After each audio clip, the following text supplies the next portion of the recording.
సోగు చూసారా? మామూలు సోగు కాదు. దీని కింద బిస్కెట్లు అయితే తిందంట, చేతికి నోటికి అంది ఇవ్వాలంట. మా మరిదండి మళ్ళీ తిరుగుతుంది ఈ కుక్క బిస్కెట్లు పెట్టమని. దీన్ని ఏం చేయాలి అసలు? ఏమే తిరుపతి మేము వస్తామని ఎదురు చూస్తున్నామే, ఇది మా మర్చి చేస్తే తినటానికి వద్దా? వచ్చి అమ్మ అది చూసారా? చేతికి అందించింది మాత్రమే తింటుంది, చేతితో అందించింది. నీ సోకు ఆ కింద పడిన బిస్కెట్లు ఎవరు తింటాడు? మీ నాన్న వచ్చి తింటాడేంది? ఓయ్ ఏ జన్మ బంధం ఇది? ఓంకారం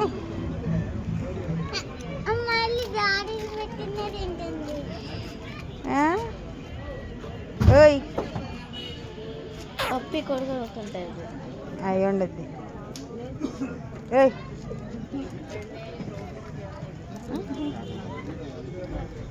జాగ్రత్త అమ్మా.